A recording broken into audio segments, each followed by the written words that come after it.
ಎಲ್ಲರಿಗೂ ನಮಸ್ಕಾರ. ಇಂದು ನಾವು 4ನೇ ತರಗತಿಯ ಕನ್ನಡ ವಿಷಯದಲ್ಲಿ ಮೊದಲನೇ ಪಾಠವಾದಂತ ಕನ್ನಡಮ್ಮನ ಹರಕೆ ಎಂಬ ಪದ್ಯದ ಬಗ್ಗೆ ತಿಳಿಯೋಣ.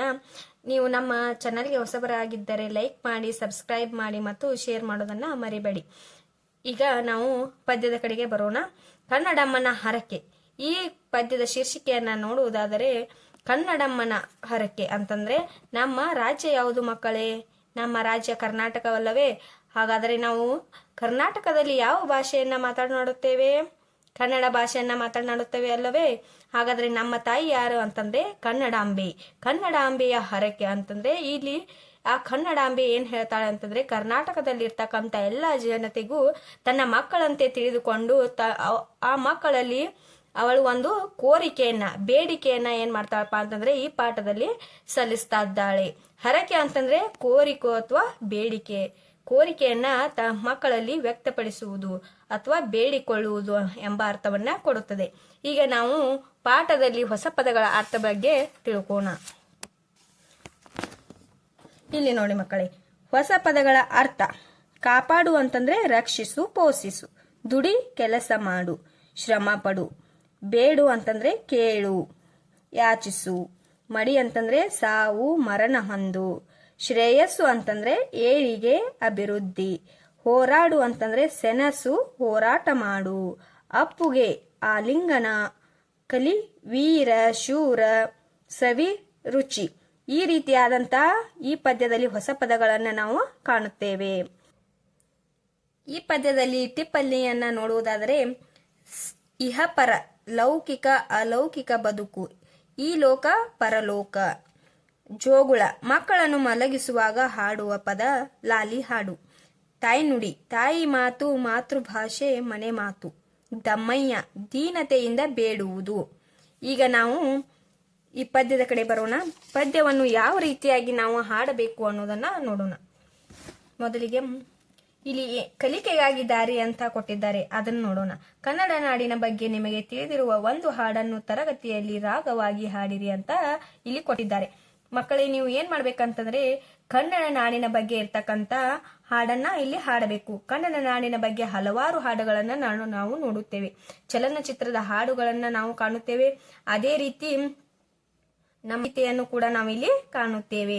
ನಮ್ಮ ನಾಡಗೀತೆಯನ್ನ ಹಾಡುವುದಾದ್ರೆ, ಜೈ ಭಾರತ ಜನನಿಯ ತನುಜಾತೆ, ಜಯ ಹೇ ಕರ್ನಾಟಕ ಮಾತೆ, ಜಯ ಸುಂದರ ನದಿವನಗಳ ನಾಡೆ, ಜಯ ಹೇ ರಸ ಋಷಿಗಳ ಬೀಡೆ. ಇದೇನಪ್ಪಾ ಅಂತಂದ್ರೆ ನಮ್ಮ ನಾಡಗೀತೆ. ನಮ್ಮ ನಾಡಗೀತೆಯಲ್ಲಿ ಏನ್ ಮಾಡಿದಾರಪ್ಪ ಅಂತಂದ್ರೆ ಸಂಪೂರ್ಣವಾಗಿ ಕನ್ನಡ ನಾಡಿನ ಬಗ್ಗೆ ಇಲ್ಲಿ ವಿವರಣೆಯನ್ನ ನೀಡಿದ್ದಾರೆ. ನಮ್ಮ ನಾಡಗೀತೆಯನ್ನ ಬರೆದಂತ ಕವಿ ಕೂಡ ಯಾರಪ್ಪ ಅಂತಂದ್ರೆ ಕುವೆಂಪು. ಅದೇ ರೀತಿ ಕನ್ನಡಮ್ಮನ ಹರಕೆ ಪದ್ಯವನ್ನ ಬರೆದಂತ ಕವಿ ಕೂಡ ಇಲ್ಲಿ ಕುವೆಂಪು. ಹಾಗಾದ್ರೆ ನಾವು ಇಲ್ಲಿ ಮೊದಲು ಕುವೆಂಪು ಅವರ ಬಗ್ಗೆ ತಿಳಿದುಕೊಳ್ಳೋಣ. ಕುವೆಂಪು ಅವರ ಪೂರ್ಣ ಹೆಸರನ್ನ ನೋಡಿದರೆ ಕುಪ್ಪಳ್ಳಿ ವೆಂಕಟಪ್ಪ ಪುಟ್ಟಪ್ಪ ಅನ್ನೋದು ಇವರ ಪೂರ್ಣ ಹೆಸರು. ಕುವೆಂಪು ಅನ್ನೋದು ಇವರ ಕಾವ್ಯನಾಮ ಮಾತ್ರ. ಹಾಗಾದ್ರೆ ಕುವೆಂಪು ಅವರು 1904ರಲ್ಲಿ ಶಿವಮೊಗ್ಗ ಜಿಲ್ಲೆಯ ತೀರ್ಥಹಳ್ಳಿ ತಾಲೂಕಿನ ಕುಪ್ಪಳ್ಳಿ ಎಂಬ ಗ್ರಾಮದಲ್ಲಿ ಜನನವನ್ನ ಹೊಂದುತ್ತಾರೆ. ಇವರ ತಾಯಿ ಹೆಸರು ಸೀತಮ್ಮ, ಕುವೆಂಪು ಅವರ ತಂದೆ ಹೆಸರು ವೆಂಕಟಪ್ಪ. ಈ ಕನ್ನಡ ಭಾಷೆಯಲ್ಲಿ ಪ್ರಪ್ರಥಮವಾಗಿ ಜ್ಞಾನಪೀಠ ಪ್ರಶಸ್ತಿಯನ್ನ ಪಡೆದುಕೊಂಡಂತಹ ಕವಿ ಅಂತಂದ್ರೆ ಅವರು ಕುವೆಂಪು. ಕುವೆಂಪು ಅವರು ಶ್ರೀ ರಾಮಾಯಣ ದರ್ಶನ ಎಂಬ ಕೃತಿಗೆ ಅವರಿಗೆ ಜ್ಞಾನಪೀಠ ಪ್ರಶಸ್ತಿ ಲಭಿಸಿದೆ. ಮಕ್ಕಳೇ, ಎಲ್ಲರೂ ಈಗ ಪದ್ಯವನ್ನ ಹಾಡೋಣ ಬನ್ನಿ. ಕನ್ನಡಕ್ಕೆ ಹೋರಾಡು ಕನ್ನಡದ ಕಂದ, ಕನ್ನಡವ ಕಾಪಾಡು ನನ್ನ ಆನಂದ. ಕನ್ನಡಕ್ಕೆ ಹೋರಾಡು ಕನ್ನಡದ ಕಂದ, ಕನ್ನಡವ ಕಾಪಾಡು ನನ್ನ ಆನಂದ. ಮಕ್ಕಳೇ, ಈಗ ನೀವು ನನ್ನ ಜೊತೆ ಹಾಡಿ. ಜೋಗುಳದ ಹರಕೆ ಇದು ಮರೆಯದಿರು ಚಿನ್ನ, ಮರೆತೆಯಾದರೆ ಅಯ್ಯೋ ಮರೆತಂತೆ ನನ್ನ. ಮೊಲೆಯ ಹಾಲೆಂತಂತೆ ಸವಿಜೇನು ಬಾಯಿಗೆ, ತಾಯಿ ಅಪ್ಪುಗೆಯಂತೆ ಬಲು ಸೊಗಸು ಮೇಗೆ. ಗುರುವಿನೊಳ್ ನುಡಿಯಂತೆ ಶ್ರೇಯಸ್ಸು ಬಾಳ್ಗೆ, ತಾಯಿ ನುಡಿಗೆ ದುಡಿದು ಮಡಿ ಇಹ ಪರಗಳೇಳ್ಗೆ. ದಮ್ಮಯ್ಯ ಕಂದಯ್ಯ ಬೇಡುವೆನು ನಿನ್ನ, ಕನ್ನಡಮ್ಮನ ಹರಕೆ ಮರೆಯದಿರು ಚಿನ್ನ. ಮರೆತೆಯಾದರೆ ಅಯ್ಯೋ ಮರೆತಂತೆ ನನ್ನ, ಹೋರಾಡು ಕನ್ನಡಕ್ಕೆ ಕಲಿಯಾಗಿರನ್ನ. ಕನ್ನಡಕ್ಕೆ ಹೋರಾಡು ಕನ್ನಡದ ಕಂದ, ಕನ್ನಡವ ಕಾಪಾಡು ನನ್ನ ಆನಂದ. ಕನ್ನಡವ ಕಾಪಾಡು ನನ್ನ ಆನಂದ, ಕನ್ನಡವ ಕಾಪಾಡು ನನ್ನ ಆನಂದ. ಮಕ್ಕಳೇ, ಈಗ ನಾವು ಪದ್ಯದ ಒಂದೊಂದು ಸಾಲುಗಳ ಭಾವಾರ್ಥವನ್ನ ನೋಡ್ಕೋತಾ ಹೋಗೋಣ. ಕನ್ನಡಕ್ಕೆ ಹೋರಾಡು ಕನ್ನಡದ ಕಂದ. ಇಲ್ಲಿ ಕರ್ನಾಟಕ ತಾಯಿ ಅಂತಂದ್ರೆ ಕನ್ನಡಾಂಬೆ ಏನ್ ಹೇಳ್ತಾಳೆ ಅಂತಂದ್ರೆ ತನ್ನ ಮಕ್ಕಳಲ್ಲಿ ಕನ್ನಡಕ್ಕೆ ಹೋರಾಡು ಕನ್ನಡದ ಕಂದ ಅಂತಂದ್ರೆ ಕನ್ನಡವನ್ನ ಕಾಪಾಡಲಿಕ್ಕೆ, ಕನ್ನಡವನ್ನ ಉಳಿಸ್ಲಿಕ್ಕೆ ಹಾಗೂ ಕನ್ನಡ ಭಾಷೆಯನ್ನ ಅಭಿವೃದ್ಧಿಪಡಿಸಲಿಕ್ಕೆ ಎಲ್ಲರಿಗೂ ಏನ್ ಹೇಳ್ತಾಳೆ ಅಂತಂದ್ರೆ ಕನ್ನಡಕ್ಕೆ ಹೋರಾಡಬೇಕು, ಕನ್ನಡ ಭಾಷೆಯನ್ನ ಉಳಿಸುವುದ ಸಲುವಾಗಿ ನಾವು ಹೋರಾಡಬೇಕು ಅಂತ ಇಲ್ಲಿ ಕನ್ನಡಾಂಬೆ ಏನ್ ಮಾಡ್ತಾಳೆ ಅಂತಂದ್ರೆ ತನ್ನ ಮಕ್ಕಳಲ್ಲಿ ಕೋರಿಕೆಯನ್ನ ಇಡ್ತಿದ್ದಾಳೆ. ಕನ್ನಡವ ಕಾಪಾಡು ನನ್ನ ಆನಂದ. ಕನ್ನಡ ಭಾಷೆಯನ್ನ ನಾವೇನ್ ಮಾಡಬೇಕಾಗಿದೆ, ಕಾಪಾಡಬೇಕಾಗಿದೆ. ಏಕೆಂದ್ರೆ ಈಗ ಹಲವಾರು ಇಂಗ್ಲಿಷ್ ವಿಷಯದ ಭಾಷೆಯಿಂದಾಗಿ ನಮ್ಮಲ್ಲಿ ಏನಾಗ್ತಿದೆ ಅಂತಂದ್ರೆ ಕನ್ನಡ ಭಾಷೆಯ ಬಳಕೆಯ ಬಗ್ಗೆ ಎಲ್ಲರಿಗೂ ಅರಿವನ್ನ ಮೂಡಿಸಬೇಕಾಗಿದೆ. ಕನ್ನಡ ಭಾಷೆಯನ್ನ ಕಡಿಮೆಯಾಗಿ ಮಾತನಾಡಲಿಕ್ಕೆ ಪ್ರಾರಂಭಿಸಿದ್ದಾರೆ. ಹಾಗಾಗಿ ಕನ್ನಡ ಭಾಷೆಯನ್ನ ಉಳಿಸುವ ಸಲುವಾಗಿ, ಬೆಳೆಸುವ ಸಲುವಾಗಿ, ಅದನ್ನ ಅಭಿವೃದ್ಧಿಪಡಿಸುವ ಸಲುವಾಗಿ ನಾವೇನ್ ಮಾಡಬೇಕಾಗಿದೆ ಅಂತಂದ್ರೆ ಕನ್ನಡವನ್ನ ಎಲ್ಲರಿಗೂ ಪ್ರಚಾರ ಮಾಡಬೇಕಾಗಿದೆ. ಕನ್ನಡ ಬಗ್ಗೆ ಎಲ್ಲರಿಗೂ ಅರಿವನ್ನ ಮೂಡಿಸಬೇಕಾಗಿದೆ. ಹಾಗಾಗಿ ಆ ಕನ್ನಡ ತಾಯಿ ಏನ್ ಹೇಳ್ತಾಳ ಅಂತಂದ್ರೆ ತನ್ನ ಮಕ್ಕಳಲ್ಲಿ ಕನ್ನಡ ಭಾಷೆಯ ಬಗ್ಗೆ ನೀವೇನ್ ಮಾಡ್ರಿ, ಕನ್ನಡವನ್ನ ಕಾಪಾಡ್ರಿ, ಕನ್ನಡದ ಬಗ್ಗೆ ಹೋರಾಟ ಮಾಡ್ರಿ ಅಂತ ಹೇಳ್ತಿದ್ದಾಳೆ. ಜೋಗುಳದ ಹರಕೆ ಇದು ಮರೆಯದಿರು ಚಿನ್ನ, ಮರೆತೆಯಾದರೆ ಅಯ್ಯೋ ಮರೆತಂತೆ ನನ್ನ.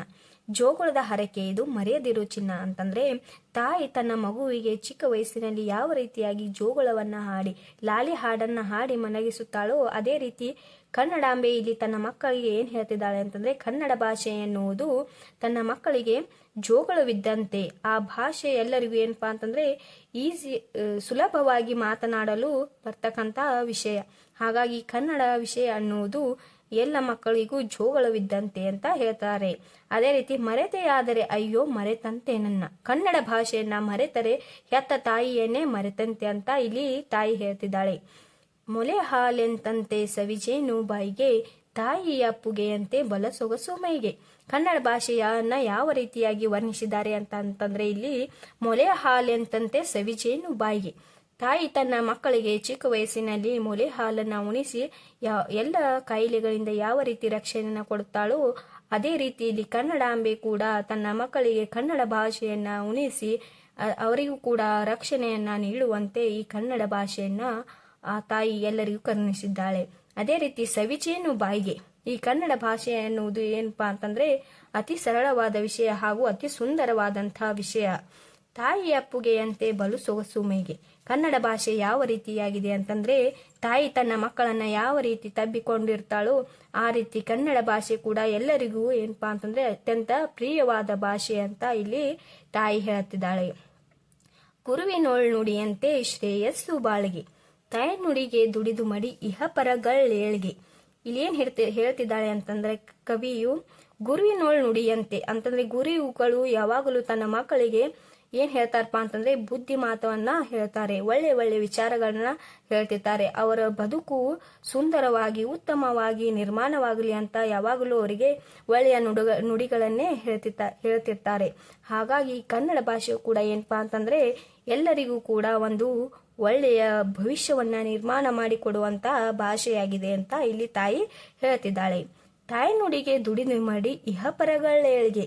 ತಾಯಿ ನುಡಿಗೆ ಅಂತಂದ್ರೆ ಕನ್ನಡ ಭಾಷೆಯನ್ನ ಬೆಳೆಸುವ ಸಲುವಾಗಿ, ಉಳಿಸುವ ಸಲುವಾಗಿ, ಅದನ್ನ ಅಭಿವೃದ್ಧಿಪಡಿಸುವ ಸಲುವಾಗಿ ಎಲ್ಲರೂ ಏನ್ ಮಾಡ್ಬೇಕಪ್ಪ ಅಂತಂದ್ರೆ ದುಡಿಯಬೇಕು. ಹಗಲು ರಾತ್ರಿ ಎನ್ನದಂತೆ ಆ ಕನ್ನಡ ಭಾಷೆಯನ್ನ ಬೆಳೆಸುವ ಸಲುವಾಗಿ ಎಲ್ಲರೂ ದುಡಿಯಬೇಕಂತ ಇಲ್ಲಿ ತಾಯಿ ಹೇಳ್ತಿದ್ದಾಳೆ. ದಮ್ಮಯ್ಯ ಕಂದಯ್ಯ ಬೇಡುವೆನು ನಿನ್ನ, ಕನ್ನಡಮ್ಮನ ಹರಕೆ ಮರೆಯದಿರು ಚಿನ್ನ. ಇಲ್ಲಿ ಕರ್ನಾಟಕದ ಜನತೆಯಲ್ಲಿ ತಾಯಿ ಏನ್ ಹೇಳ್ತಿದ್ದಾಳಪ್ಪ ಅಂತಂದ್ರೆ ದಮ್ಮಯ್ಯ ಕಂದಯ್ಯ ಬೇಡುವೆ ನಿನ್ನ. ಎಲ್ಲರಲ್ಲಿಯೂ ಏನಪ್ಪಾ ಅಂತಂದ್ರೆ ತಾಯಿ ಒಂದ ಬೇಡಿಕೆಯನ್ನ ಇಟ್ಟಿದ್ದಾಳೆ. ಯಾವ ಬೇಡಿಕೆ ಅಂತಂತಂದ್ರೆ ಅದು ಕನ್ನಡ ಭಾಷೆಯ ಬೆಳವಣಿಗೆ, ಕನ್ನಡ ಭಾಷೆಯ ಅಭಿವೃದ್ಧಿ ಸಲುವಾಗಿ ಎಲ್ಲರಲ್ಲಿಯೂ ತಾಯಿ ಏನ್ ಮಾಡ್ತಿದ್ದಾಳೆ ಅಂತಂದ್ರೆ ಬೇಡಿಕೆಯನ್ನ ಸಲ್ಲಿಸ್ತಾ ಇದ್ದಾಳೆ. ಮರೆತೆಯಾದರೆ ಅಯ್ಯೋ ಮರೆತಂತೆ ನನ್ನ, ಹೋರಾಡು ಕನ್ನಡಕ್ಕೆ ಕಲಿಯಾಗಿರನ್ನ.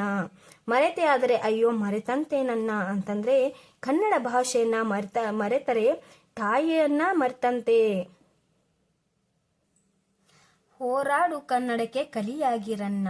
ಯಾವ ರೀತಿ ನಮ್ಮ ಭಾರತ ದೇಶದ ಸೈನಿಕರು ಗಡಿಯನ್ನ ಕಾಯುತ್ತಿರುತ್ತಾರೋ, ಯಾವ ರೀತಿ ಅವರು ಭಯೋತ್ಪಾದಕರ ವಿರುದ್ಧ ಹೋರಾಡಿ ನಮ್ಮ ದೇಶವನ್ನ ರಕ್ಷಣೆ ಮಾಡುತ್ತಿರುತ್ತಾರೋ, ಹಾಗೆ ಇಲ್ಲಿ ನಾವು ಕರ್ನಾಟಕದ ಜನತೆ ಏನ್ ಮಾಡಬೇಕಾಗಿದೆ ಅಂತಂದ್ರೆ ಕನ್ನಡ ಭಾಷೆಯ ಉಳಿಗಾಗಿ, ಬೆಳವಣಿಗೆಗಾಗಿ ಹಾಗೂ ಅದರ ಅಭಿವೃದ್ಧಿಗಾಗಿ ನಾವು ಏನ್ ಮಾಡಬೇಕಾಗಿದೆ ಅಂತಂದ್ರೆ ಎಂದು ಹೋರಾಟವನ್ನ ಮಾಡಬೇಕಾಗಿದೆ. ಹೋರಾಟ ಮಾಡಿ ನಮ್ಮ ಕನ್ನಡ ಭಾಷೆಯನ್ನ ಬೆಳೆಸುವಂತಹವರಾಗಬೇಕಾಗಿದೆ. ಇದಿಷ್ಟು ಏನಪ್ಪಾ ಅಂತಂದ್ರೆ ಈ ಕನ್ನಡ ಮನ ಹರಕೆ ಪದ್ಯದ ಭಾವಾರ್ಥ. ಈ ಪದ್ಯದಿಂದ ನಮಗೆ ಏನು ತಿಳಿದು ಬರುತ್ತದೆ ಅಂತಂದ್ರೆ ಕಂದ ಕಲಿತರೆ ಕನ್ನಡವ ಎಂದೆಂದಿಗೂ ಮುನ್ನಡೆವ ಅಂತಂದ್ರೆ ನಾವು ನಮ್ಮ ಮಕ್ಕಳನ್ನ ಏನ್ ಮಾಡ್ಬೇಕಪ್ಪ ಅಂತಂದ್ರೆ ಕನ್ನಡ ಶಾಲೆಯಲ್ಲಿ ಓದಿಸಬೇಕು. ಕನ್ನಡ ವಿಷಯದ ಬಗ್ಗೆ ಅವರಿಗೆ ಜ್ಞಾನವನ್ನ ಮೂಡಿಸಬೇಕು. ಎಲ್ಲಿ ಹೋದರೂ ಕೂಡ ಅವರು ಕನ್ನಡ ಭಾಷೆಯನ್ನ ಬಿಟ್ಟು ಕೊಡದ ರೀತಿಯಲ್ಲಿ ನಾವು ಅವರನ್ನ ಬೆಳೆಸಬೇಕಾಗಿದೆ. ಅವರು ಈಗ ಬೇರೆ ರಾಜ್ಯಗಳಿಗೆ ಹೋದಾಗಲೂ ಕೂಡ ನಮ್ಮ ಕನ್ನಡ ಭಾಷೆಯನ್ನೇ ಮಾತನಾಡಬೇಕು, ಕನ್ನಡ ಭಾಷೆಯ ಕೀರ್ತಿಯನ್ನ ಬೆಳಗಿಸಬೇಕು. ಹಾಗಾಗಿ ನಾವು ಏನ್ ಮಾಡೋಣ, ಎಲ್ಲರೂ ಕೂಡ ನಮ್ಮ ಮಕ್ಕಳಿಗೆ ಕನ್ನಡ ಭಾಷೆಯನ್ನ ಕಲಿಸೋಣ, ಕನ್ನಡ ಭಾಷೆಯ ಸಂಸ್ಕೃತಿಯ ಬಗ್ಗೆ ತಿಳಿಸೋಣ, ಕನ್ನಡ ಭಾಷೆಯ ಅಭಿವೃದ್ಧಿಯನ್ನ ಪಡಿಸುವಂತೆ ಅವರಲ್ಲಿ ಪ್ರೇರೇಪಿಸೋಣ ಎಂದು ಹೇಳುತ್ತೇನೆ.